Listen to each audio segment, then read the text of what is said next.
Dembélé devient-il un joueur de classe mondiale? À cette question, non pas 2, non pas 3, 4 chroniqueurs ne sont pas d'accord. Super duel, on y va. C'est le général là, toi. C'est chaud. Vous êtes Oui, joueur de classe mondiale pour Ludovic Obraniak et Stéphane Guy. Ludo, Stéphane. Oh, Ludo va. Je dis Ludo comment parce que. honneur à la patrie de naissance du général de Gaulle. Bien sûr, voilà. Bon, Ludo, vous allez le premier de cordée. Oui. Dans l'autre diagonale, des fous, Apadou Schneider qui commence. Tu soulèves, je découpe. Ouais, je soulève pas grand-chose, mais... Bon, bah je découpe. Dembélé, maintenant, actuellement, un joueur de classe mondiale. Oui, Ludovic Obraniak, à vous dire. Quand on me dit classe mondiale, je pense à deux choses, talent et efficacité. Je mets au défi mes adversaires du soir de me dire qu'Ousmane Dembélé n'a jamais eu de talent. Il lui manquait simplement l'efficacité. Aujourd'hui, il la trouve, et il la trouve plus que de raison. Je checkais un peu les équipes européennes. Si ce n'est au Barça, où peut-être ça se discute, autrement il a sa place de titulaire dans toutes les équipes européennes, Real, City ou ailleurs. Donc c'est pour ça qu'il est un joueur de classe mondiale en ce moment. Ok. Non, pour Grégory Schneider, pourquoi?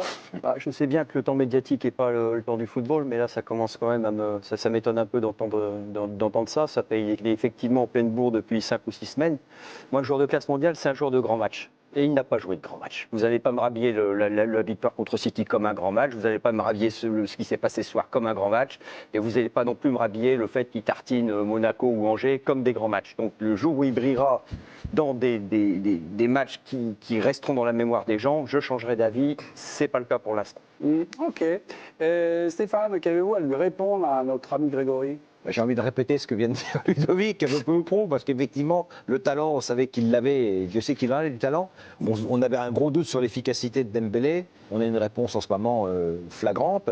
En plus, répété, c'est-à-dire que là, il y a une régularité. Et le deuxième but, son premier but à lui, le deuxième but du PSG ce soir, à mon avis, témoigne de la transformation de Dembélé en un joueur d'une autre dimension. Le sang-froid qu'il a eu face au but.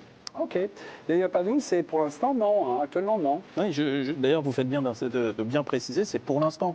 C'est-à-dire que moi, je ne doute pas qu'à ce rythme-là, effectivement, il le devienne. En tout cas, il soit considéré pour. Mais j'espère que vous avez plus de crédit que ça sur ce qu'est un joueur de classe mondiale. Un joueur de classe mondiale, c'est pas quelqu'un qui a brillé sur les 2 derniers mois. C'est quelqu'un qui brille sur 1 an, 2 ans, 3 ans de façon répétée. C'est ça les joueurs de classe mondiale, c'est-à-dire ceux qui sont prétendants au Ballon d'Or à peu près tous les ans. Là, Ousmane Dembélé, à ce point-là de l'histoire, là maintenant, on ne sait même pas si ce sera dans la Ligue des 30. Mais moi, j'attends qu'il t'élimine Liverpool, j'attends qu'il te fasse un grand truc contre le Real, et là, on va en discuter. Ok, il reste 6 secondes au tandem, Ludovic et Stéphane. Avez-vous quelque chose à ajouter? Je voudrais corriger mes adversaires qui n'ont pas compris la question. C'est pas est-ce qu'il l'a été, c'est est-ce qu'il est en train de le devenir. Ok. Non, et devient-il? Ah oui, il est en train de le devenir. Non, votre temps était dépassé. Oui. Ah oui, non, mais voilà. corriger la Il essaye correction. de perturber. Oui, voilà. Merci beaucoup. Très bon rappel à l'ordre, mon cher Ludo. Là, vous êtes de plus en plus en forme. Il est ébloui. Enfin, il commence son émission. Pas trop tôt. Alors, non. Oh non. On peut plus taquiner. Non, surtout pas. Le président va trancher, s'il vous plaît. Vous êtes un animateur de classe mondiale. Oh là là.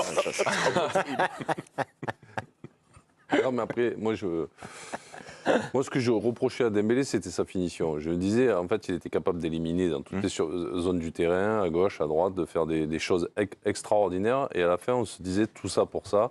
Souvent, il y avait des frappes qui partaient assez loin du cadre.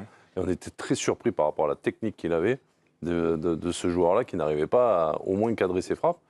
Et là, aujourd'hui, il arrive à être très réaliste, très performant devant le but. Donc, il se rapproche en tout cas d'un joueur de classe mondiale. Alors après, je comprends le raisonnement de dire on attendra de voir parce qu'il faut que ça dure pendant des années, des mois et dans des grands matchs.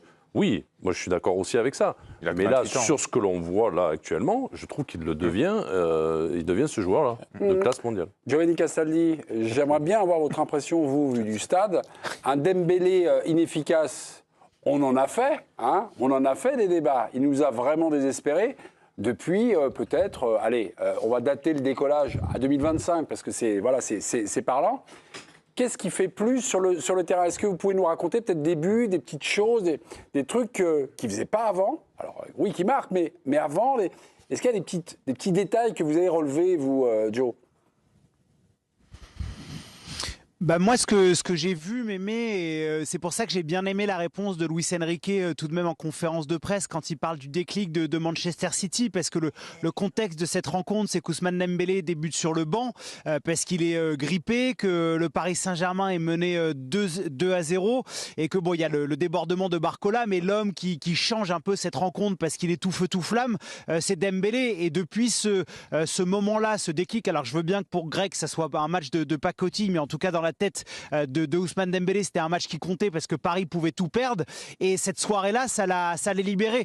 Après, je pense aussi que Ousmane Dembélé, faudra voir comment ça se vérifie sur le temps.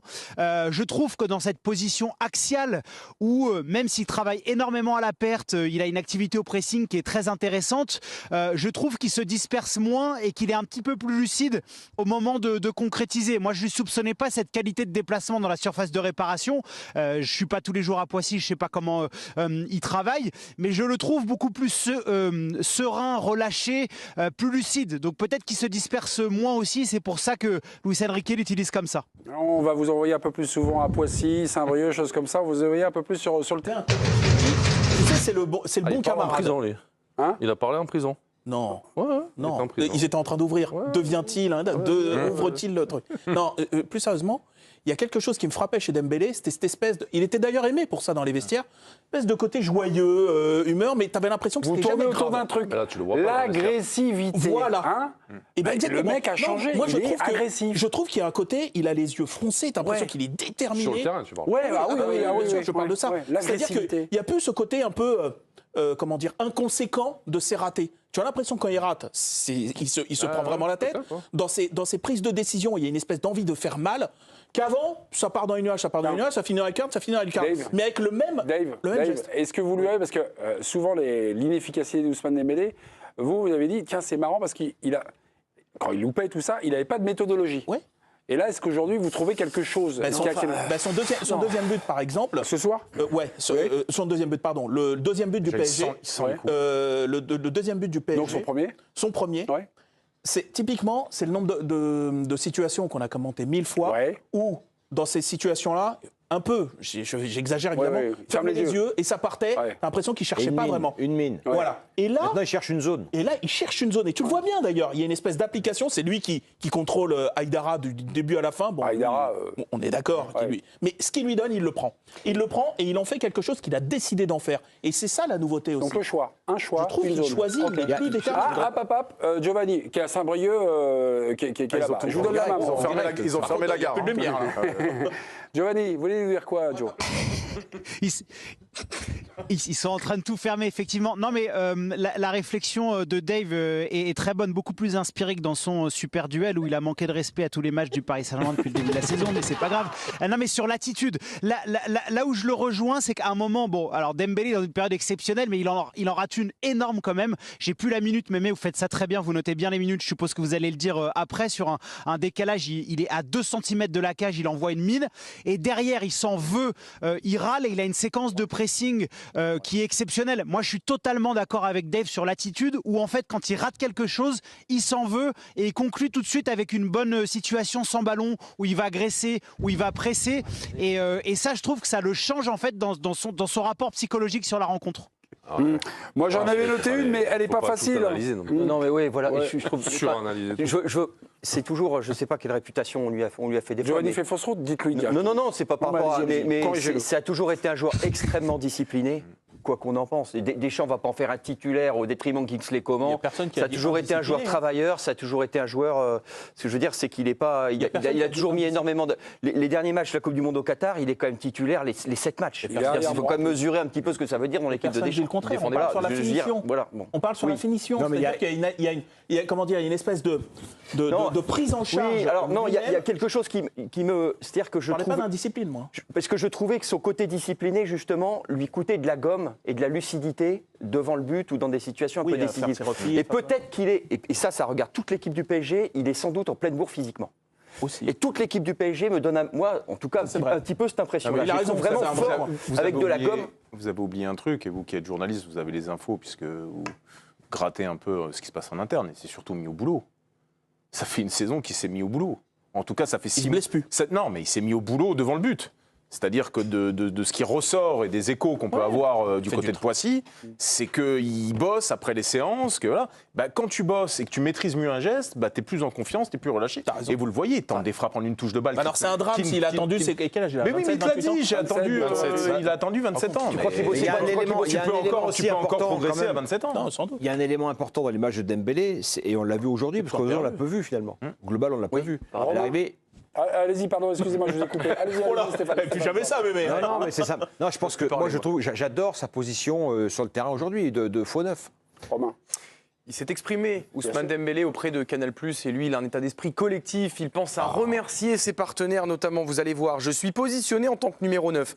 J'ai moins de courses à faire, je suis un peu plus lucide, et on me sert très bien. Il y a plusieurs buts où je n'avais plus qu'à la pousser au fond. C'est pas de Bradley la Barcola surinterprétation, ça. Hein. ou Désiré Doué ont fait tout le travail, et je n'avais plus à bien me placer. Je crois que Giovanni a quelque chose Giovanni, à dire. j'ai l'impression qu'il y a des trucs qu'il n'a pas digéré. Qu'est-ce qui se passe Je sais pas, il a mal digéré. Je savais pas quoi.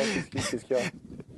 Mais non, pas du tout. Non, mais c'était par rapport à la lucidité, etc. Moi, je trouve que sur le comportement de ce que je vois de la pelouse, mais après, je peux me planter. Hein. Tu le sens libéré, content, bien dans le bon état d'esprit, mais peut-être que j'en fais trop. Non, mais après, ce qui est aussi intéressant dans ces déplacements, c'est quand il y a des joueurs qui vont sur les côtés et des centreurs, ils se positionnent toujours dans des zones pour réceptionner le ballon. Ouais. Notamment, il a parlé, Giovanni, du but contre City. C'est pratiquement l'un des seuls sur le centre de Barcola qui s'arrête pour demander presque à Barcola de lui mettre pour la... Oui. Et je trouve qu'il fait vraiment des déplacements très intéressants par rapport à ses coéquipiers, ce que tu disais tout à l'heure. Non, mais c'est drôle parce que... Mais dans toutes les zones du terrain, quoi. Avec le ballon, là, quand c'était un petit zébulon, là, tout ça, j'avais l'impression j'avais l'impression qu'il faisait son numéro et qu'il n'était pas connecté au reste de l'équipe. J'ai l'impression que quand il n'a pas le ballon, il est vachement fin dans l'art de comprendre ce que va faire l'autre et de faciliter l'autre. C'est drôle, il est très doué pour ça, pour jouer avec le copain sans le ballon. C'est pas nouveau, ça. Oui, c'est pas nouveau. Il a eu une très bonne période au Barça en tant que. Alors, il jouait à deux attaquants, mais il se retrouvait souvent devant en pointe. Alors, il a manqué d'efficacité et on lui a reproché. Je crois qu'il rate une balle en demi-finale ou en quart de finale ou en demi-finale. Au Barça, ils avaient déjà eu l'idée de le mettre à ce poste-là. Ouais, mais c'est paradoxal quand même. D'aussi bien comprendre le jeu quand t'as pas le ballon. Il le comprenait déjà très bien. Et d'être un soliste et un peu déconnecté du reste de l'équipe quand t'as le ballon. De ne pas se mettre à la place. Enfin, l'année dernière, par exemple, sa connexion avec Hakimi sur le côté droit était exceptionnelle. Ouais, elle était au départ, quoi, tu vois, c'était dans la construction de départ. Mais après, quand il partait dans ses mouvements, quand il l'enclenchait, c'était presque. Il a l'impression qu'il se faisait même des nœuds dans la tête. Mais c'était une de ses qualités aussi, parce qu'il faisait des différences de fou.